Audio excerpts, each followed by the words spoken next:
నమస్తే, welcome to current affairs light YouTube channel. ఇవాళ మన క్లాస్లో రీసెంట్గా జరిగినటువంటి కరెంట్ అఫైర్స్లో ఇంపార్టెంట్ కాన్సెప్ట్ నేర్చుకుందామండి. మీకు కనుక మా ఛానల్లో ఉన్నటువంటి వీడియోస్ అండ్ ఎక్స్ప్లెనేషన్ నచ్చినట్లయితే మా ఛానల్ లైక్ చేయండి, షేర్ చేయండి, సబ్స్క్రైబ్ చేయండి. Welcome to current affairs light YouTube channel. ఇవాళ మన కాన్సెప్ట్ వచ్చేసి ప్రాజెక్ట్ పరి.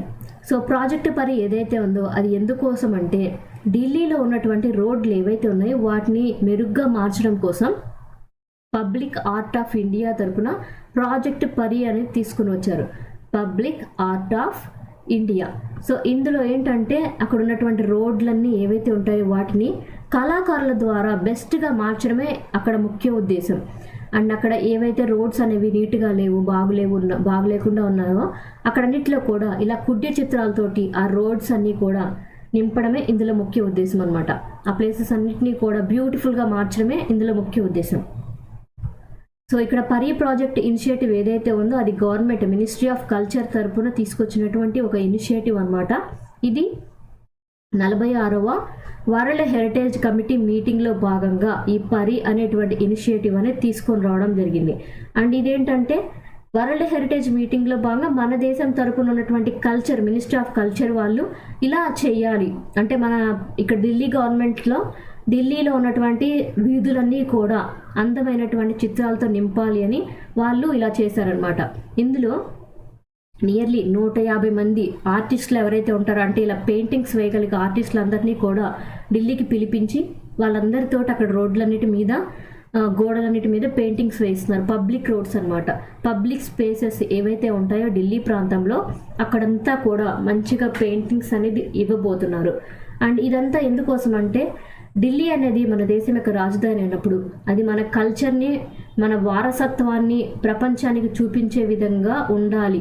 మన యొక్క వారసత్వమైన కల్చర్లైనా కళలనైనా బయటకు ప్రతిబింబించేలా ఉండాలి అని ఢిల్లీలో ఇలా రోడ్ల పక్కన ఉన్నటువంటి గోడలన్నిటికీ పబ్లిక్ ప్లేసెస్లో ఉన్నటువంటి గోడలకి కూడా పెయింటింగ్స్ అనేవి వేస్తున్నారు. మంచి మంచి డిజైన్స్ తోటి పెయింటింగ్స్ అనేవి వేస్తున్నారు అనమాట. పరి వచ్చేసి public art of India. Gagan Narang.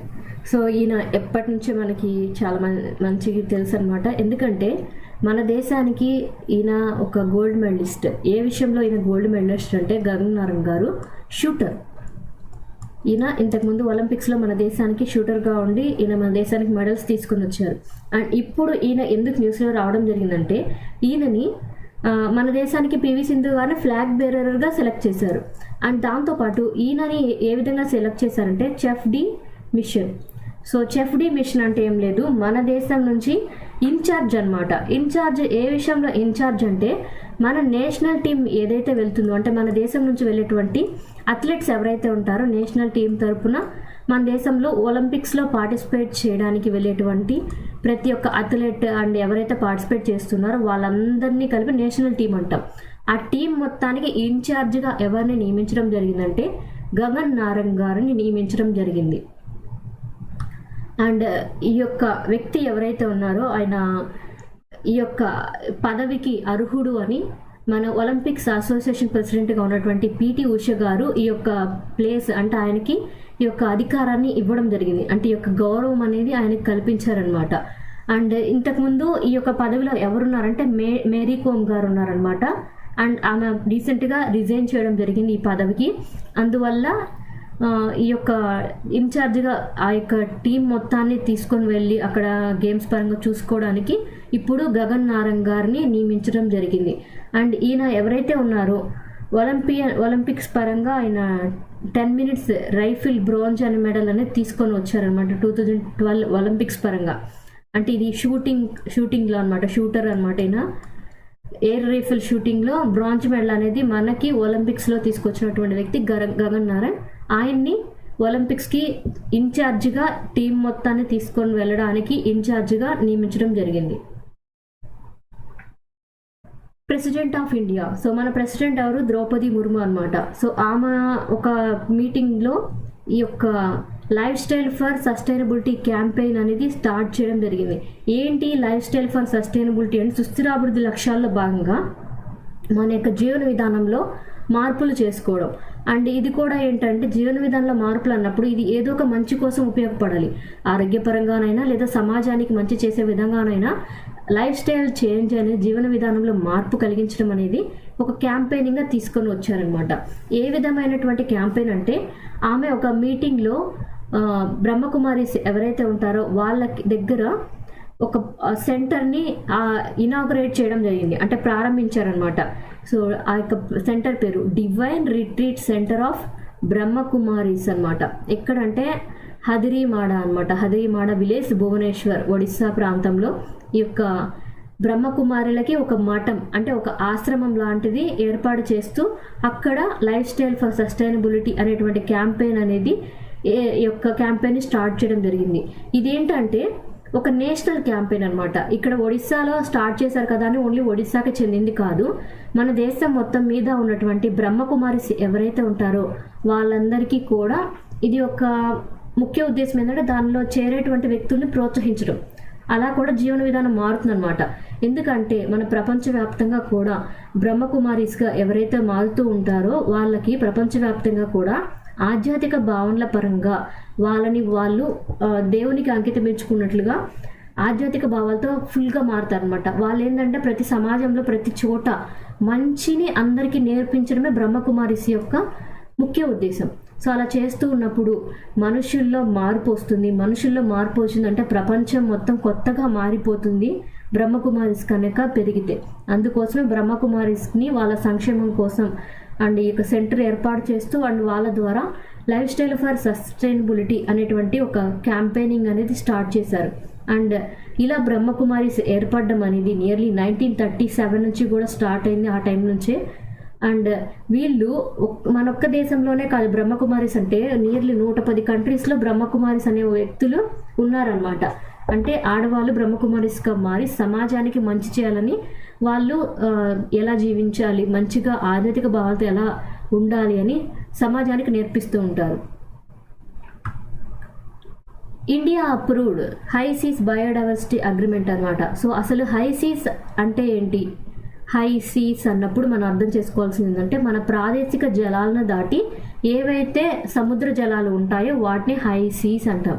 For example మన ఇండియా ఇలా ఉన్నప్పుడు దీనికి 200 నాటికల్ మైల్స్ వరకు కూడా మనం ఏమంటామంటే ప్రాదేశిక జలాలు లేదా టెరిటోరియల్ వాటర్స్ అంటాం. సో ప్రాదేశిక జలాలు తర్వాత ఉండేవి హై సీస్ అంటాం.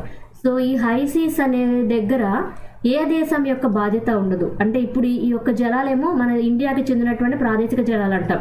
అలా ఇక్కడ ఏవైతే హై సీస్ ఉంటాయో, ఈ హై సీస్ అంటే సముద్ర జలాలే, ఈ 200 నాటికల్ మైల్స్ తర్వాత ఉండేటువంటి ప్లేస్లో హై సీస్ అంటాం.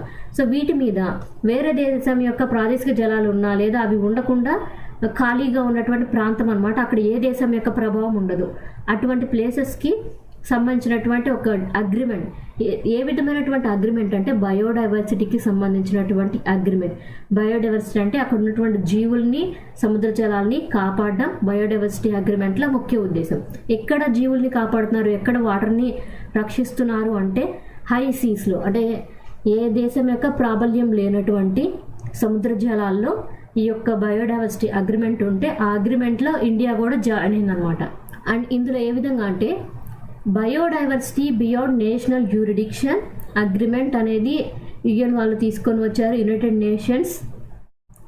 Nations convention on the law of the Cs, అంటే సముద్ర జలాల్ని వినియోగించుకునే విషయంలో యుఎన్ వాళ్ళు ఇచ్చినటువంటి రూల్స్ అండ్ రెగ్యులేషన్స్కి లోబడి అక్కడ ఉన్నటువంటి ప్రతి దేశం ఈ అగ్రిమెంట్లు ఎవరైతే సైన్ చేస్తారో ఆ దేశం యొక్క ప్రాదేశిక జలాల్లో అక్కడ ఉన్నటువంటి జీవుల సంఖ్యని కాపాడడమే ఈ బయోడైవర్సిటీ అగ్రిమెంట్ యొక్క ముఖ్య ఉద్దేశం అనమాట. అండ్ ఇందులో ఏంటంటే ఏ విధంగా అక్కడ మెరైన్ బయోలాజికల్ డైవర్సిటీ ఏదైతే ఉందో, అంటే అక్కడ ఉన్నటువంటి రకరకాల చేపలైనా జీవులైనా ఏవైతే ఉంటాయో వాటిని కాపాడాలి. ఆ ప్రాదేశిక జలాల్ని అక్కడ ఉన్నటువంటి జీవుల్ని నష్టపరచకుండా అక్కడ ఎవరు ఆ ప్లేసెస్ని వాటర్ని పాడు చేయకుండా కాపాడడమే దీని యొక్క ముఖ్య ఉద్దేశం అనమాట.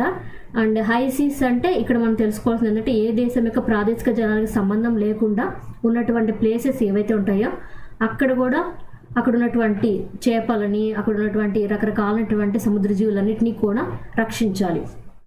అండ్ ఈ యొక్క అగ్రిమెంట్ని ఎవరు సైన్ చేశారంటే ఇండియా తరఫున మన దేశం యొక్క మినిస్ట్రీ ఆఫ్ ఎర్త్ సైన్సెస్ అని చెప్తాం.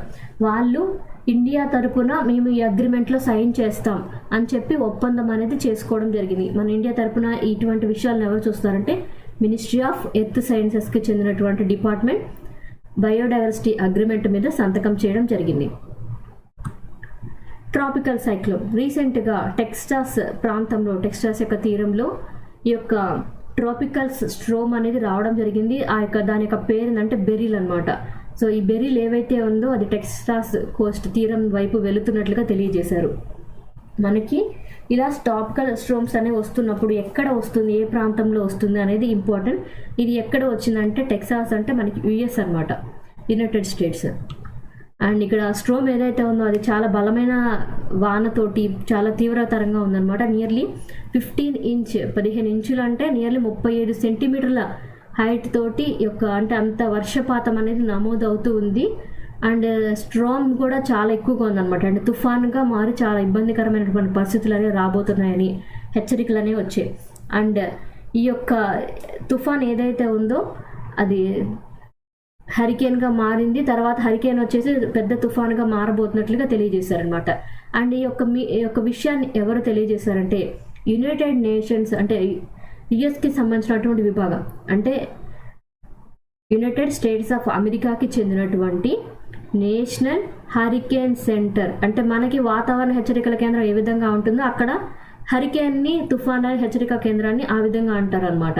ఆ కేంద్రంలో ఈ యొక్క తుఫాన్ ఏదైతే ఉందో అది nearly 70 metre per hour, nearly 110 kilometre per hour అంత వేగంతో బలమైన గాలులతోటి ఈ తుఫాన్ వస్తున్నట్లుగా తెలియజేశారనమాట.